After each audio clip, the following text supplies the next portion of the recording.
السلام علیکم ورحمۃ اللہ وبرکاتہ۔ اعوذ باللہ من الشیطان الرجیم، بسم اللہ الرحمن الرحیم۔ وَأْمُرْ أَهْلَكَ بِالصَّلَاةِ وَاصْطَبِرْ عَلَيْهَا لا نسألك رزقا نحن نرزقك والعاقبة للتقوى۔ صدق اللہ العلی العظیم۔ اللہم صل علی سیدنا ومولانا محمد النبی الأمی وعلى آلہ واصحابہ وبارک وسلم وصلی علیہ۔ معزز بھائیوں بہنوں، عزیزوں دوستوں، الحمدللہ آج ہم سورۃ طٰہٰ کی آخری آیات مبارکہ پڑھ رہے ہیں۔ آیت مقدسہ نمبر 132 تا 135 ہیں، اور آج یہاں اس سورہ مقدسہ کے ساتھ ساتھ پارہ نمبر 16 بھی مکمل ہو جائے گا۔ کل کے درس میں گزارش کی تھی کہ اس آخری رکوع میں اللہ رب العزت نے سورہ مبارکہ کا خلاصہ حضور نبی اکرم صلی اللہ علیہ وسلم کے ساتھ ارشاد فرما دیا، رہنمائی دے دی تھی۔ آپ صلی اللہ علیہ وسلم نے جس قومی انقلاب کی جد و جہد کی کوشش کی اور مکہ المکرمہ میں جماعت سازی کا کام شروع کیا ہے، اس میں جو مشکلات آئیں، پریشانیاں آئیں، اور پھر جس طرح مذاق اڑایا گیا اہل مکہ کی طرف سے، اس پر حضور نبی اکرم صلی اللہ علیہ وسلم کو رہنمائی دی، اور آپ کے ذریعے سے ہمیں بھی رہنمائی دی، اور قیامت تک یہ ہے کہ جماعت سازی کا جو دور ہے، اس دور میں عدم تشدد کی بنیاد پر آگے بڑھنا ہے۔ مزاحمت فکری ہوتی ہے، نظریاتی ہوگی، لیکن فزیکلی مزاحمت جماعت سازی کے دور میں نہیں ہوتی۔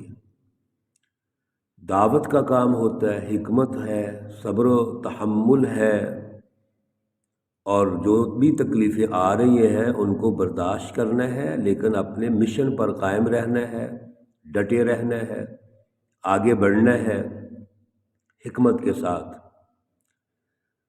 ایک تو یہ ضروری ہے۔ دوسرے نمبر پر اللہ سے تعلق ضروری ہے۔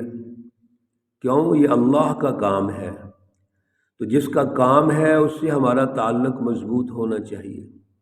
اس کائنات کی تخلیق اور انسانیت کی تخلیق اور دیگر مخلوقات کی تخلیق یہ تو اللہ نے فرمائی ہے۔ اللہ خالق ہے، مالک ہے، رب ہے۔ تو جب اللہ کا کام کرنا ہے، ہم انسانیت میں ظلم ختم کرنے کے لیے، عدل قائم کرنے کے لیے جو کام کریں گے، کر رہے ہیں، حضور نبی اکرم صلی اللہ علیہ وسلم کر رہے ہیں، جماعت صحابہ کر رہی ہے، یہ اللہ کا کام ہے، اعلیٰ مشن ہے، لہذا اللہ سے تعلق مضبوط ہونا ضروری ہے۔ اور اس تعلق کی مضبوطی کا جو ذریعہ ہے وہ 5 فرض نمازیں ہیں، تہجد کی نماز ہے، اور تسبیح اور تحمید ہے۔ جب بھی پریشان ہو، قلب مطمئن ہو، قلب میں اللہ کا نور آئے تو اطمینان آ جائے گا۔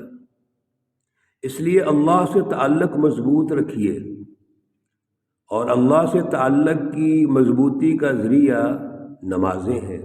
یہ 5 فرض نمازیں جن کے اوقات بھی کل ہم نے ڈسکس کیے تھے، ان کے ریفرنسز بھی ہم نے ڈسکس کیے تھے کہ کس لفظ سے کون سی نماز مراد ہے، وہ یقیناً آپ احباب کے ذہن میں ہوگا۔ پھر رات کی جو ہے نماز آناء اللیل، اس میں نماز تہجد ہے۔ علماء ربانی، اولیاء اللہ، صوفیاء، بزرگ جو اللہ کے جتنے قریب ہیں وہ نماز تہجد ادا کرتے ہیں۔ اور پیارے اکرم رسول اکرم صلی اللہ علیہ وسلم تو نماز تہجد پابندی سے ادا کرتے تھے، آپ پر فرض تھی۔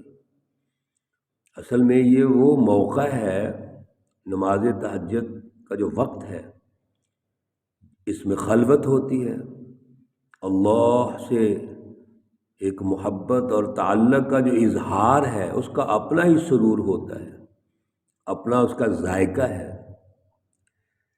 میرے عزیزوں، دوستوں، ساتھیوں، نماز کا یا اللہ سے تعلق کا بھی ایک ذائقہ ہے، اور یہ اللہ کے جو بزرگ ہیں، ولی ہیں، سچے علماء ہیں، اور پھر رسول اکرم صلی اللہ علیہ وسلم، ان کو کتنا ذائقہ آتا ہوگا، وہ تو بڑا اعلیٰ ہے، ہم تصور نہیں کر سکتے۔ ہم تو گناہ گار سے لوگ ہیں، ہم کیا تصور کریں گے؟ وہ جتنا اونچا تقوی ہے اتنا اس کا اعلیٰ ذائقہ ہے۔ اس لیے سوسائٹی میں ظلم کو ختم کرنا ہے تو پھر ہمیں اللہ سے تعلق کو مضبوط کرنا پڑے گا۔ وَأْمُرْ أَهْلَكَ بِالصَّلَاةِ وَاصْطَبِرْ عَلَيْهَا، آگے پھر حکم دیا گیا کہ آپ اپنے گھر والوں کو بھی نماز کا حکم کریں اور اس پر قائم رہیں۔ یعنی یہ نماز پڑھنا جو اللہ کی عبادت ہے، تعلق ہے، یہ ایک فرد کا معاملہ نہیں، یہ اجتماعی معاملہ ہے، یہ مسلم سوسائٹی کا معاملہ ہے، اس سچی جماعت کے پورے ماحول کا مسئلہ ہے یہ۔ اس لیے ساری جماعت اللہ سے جڑے گی، اللہ سے تعلق قائم کرے گی۔ بعض اوقات ایسے ہوتا ہے، ہم سمجھتے ہیں جی لیڈر کام کر رہا ہے، بزرگ کام کر رہے ہیں، سینئر کام کر رہے ہیں، یہ کافی ہے؟ نہیں، پوری جماعت کے لیے ضروری ہے۔ اور اگر کوئی مسلم سوسائٹی تشکیل پا گئی ہے، کوئی اسٹیٹ، ریاست، مسلم ریاست بن گئی ہے، تو پوری ریاست کا معاملہ ہے کہ نماز پڑھیں گے، اللہ سے جڑ جائیں گے۔ لا نسألک رزقا، اللہ فرماتے ہیں ہم آپ سے کوئی رزق نہیں مانگ رہے، نحن نرزقک، رزق تو ہم دیتے ہیں، اللہ سب کو رزق دیتے ہیں، تمام تر وسائل اس کے، اسباب اس کے، زمین و آسمان اس کی، سب کچھ تو وہی دینے والا ہے، اس لیے اللہ نے کیا ہم سے لینا ہے، ہمیں اللہ دیتے ہیں۔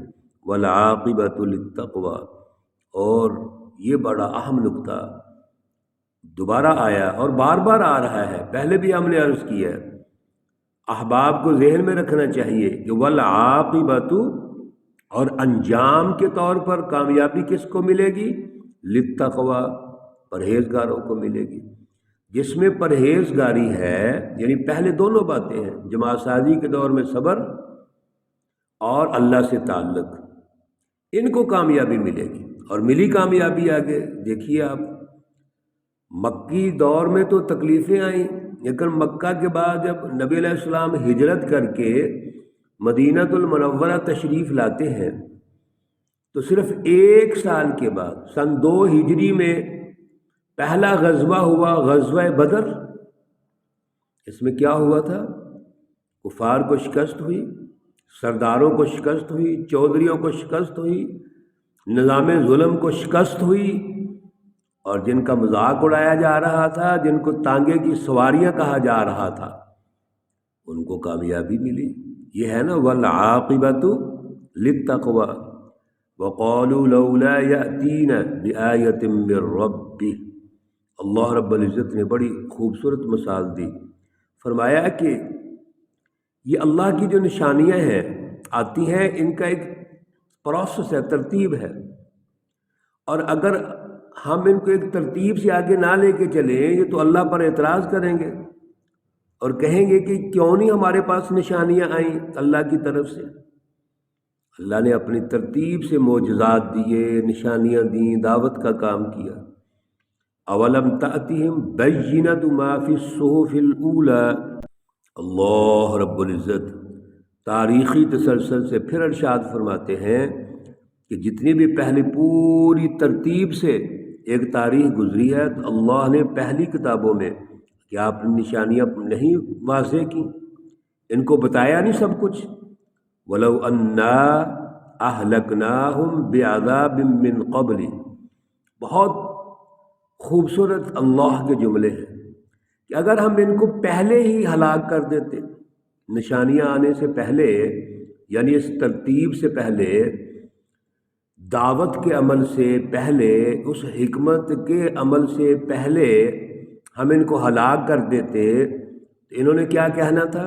لقالوا ربنا، اے ہمارے رب، لولا ارسلت الینا رسولا، آپ نے ہمارے پاس رسول کیوں نہیں بھیجے؟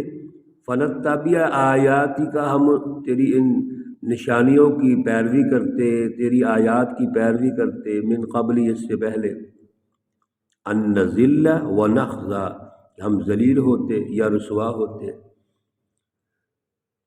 احادیث میں آتا ہے، حضرت مولانا عبید اللہ سندھی بھی فرماتے ہیں کہ مکۃ المکرمہ میں کچھ لوگ ایسے تھے جو یہ سمجھتے تھے کہ ہمارے پاس نشانیاں آئیں گی تو ہم مان لیں گے۔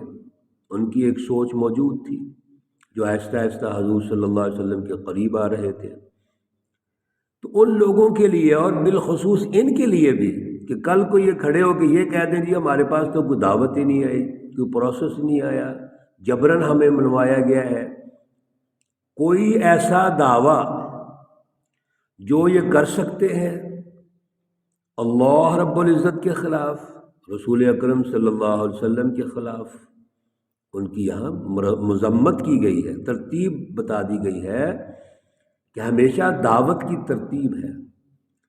ہمیشہ تاریخی تسلسل سے یہ ثابت ہو گیا کہ اللہ رب العزت کسی قوم کو بلا وجہ ہلاک نہیں کرتے، ان کے پاس انبیاء بھیجتے ہیں، سلسلہ دعوت آتے ہیں، پھر اللہ رب العزت ان کو مختلف انجاموں سے ڈراتے ہیں، الارم کرتے ہیں، پھر بھی نہ سمجھیں، پھر چھوٹے چھوٹے عذاب بھی آتے ہیں، پھر بڑا عذاب آتا ہے، پھر مقابلے میں اللہ تعالیٰ ان کو شکست دیتے ہیں۔ اور یہی ہوا حضور نبی اکرم صلی اللہ علیہ وسلم کا جو قومی انقلاب ہے، جب وہ غزوہ بدر میں پہلی اس کی بنیاد رکھی جاتی ہے، ریاست مدینہ کی پہلی بنیاد، ظلم کے خلاف انقلاب، جہاد، اور ان کو شکست دی گئی۔ اللہ رب العزت فرماتے ہیں قل کل متربص، آپ کہہ دیجئے سب انتظار کریں، فتربصوا، آپ بھی انتظار کرو، دیکھو، فستعلمون من اصحاب الصراط السوی ومن اہتدی، آپ ان قریب جان جائیں گے درست راستے پر کون ہے، ہدایت پر کون ہے۔ یہاں پر اللہ رب العزت نے آخری، اس آیت مبارکہ کے آخری الفاظ میں پھر واضح ارشاد فرما دیا کہ درست راستہ صراط مستقیم اللہ کا ہے، ان ظالم حکومتوں کا، ظالم طاقتوں کا، حزب الشیاطین کا نہیں ہے۔ لہٰذا حضور نبی اکرم صلی اللہ علیہ وسلم اور جماعت صحابہ کو جو رہنمائی دی جا رہی ہے، یہ اس دور کے مطابق کہ قومی انقلاب آپ لائیں گے، انتظار کریں سے کیا مراد ہے کہ ابھی آپ کچھ عرصہ انتظار کیجئے، ان کو شکست ہوگی۔ تو غزوہ بدر میں شکست ہوئی، اور سن 2 ہجری سے لے کے سن 8 ہجری تک جب مکہ فتح ہوتا ہے، صرف 6 سال کا دورانیہ ہے۔ 6 سال کے بعد اللہ رب العزت نے مکہ المکرمہ بھی فتح کر دیا۔ اب ریاست مدینہ، ریاست مکہ، یہ قومی انقلاب کی بنیاد بنتی ہیں، اور یہاں سے بین الاقوامی انقلابات کا آغاز ہوتا ہے۔ یہی حضور نبی اکرم صلی اللہ علیہ وسلم کا اصل ہدف ہے، آپ کا اصل ٹاسک ہے، جس میں آپ کامیاب ہوتے ہیں۔ یہی صراط مستقیم ہے، یہی درست راستہ ہے، سچی رہنمائی ہے۔ آج بھی اسی کی ضرورت ہے۔ سب سے پہلے قومی انقلاب کی ضرورت ہے، قومی سسٹم کی تشکیل ہے، پھر بین الاقوامی سسٹم کی تشکیل ہے۔ اللہ رب العزت ہمیں ان اصول و ضوابط کو سمجھنے کی اور ان پر عمل کرنے کی توفیق اور صلاحیت عطا فرمائے۔ اللہ رب العزت تمام مرحومین و مرحومات کو جنت الفردوس میں اعلیٰ مقام عطا فرمائے۔ اللہ رب العزت تمام بیماروں کو شفائے کاملہ عاجلہ مستمرہ عطا فرمائے۔ سب ہمارے بہنوں بھائیوں عزیزوں دوستوں کی لیے آسانیاں پیدا فرمائے، جو جاب میں ہیں جو کاروبار میں ہیں سب کے لیے اللہ آسانیاں پیدا فرمائے۔ جو جس طرح کی پریشانیاں ہیں اللہ سب کی پریشانیاں دور فرمائے۔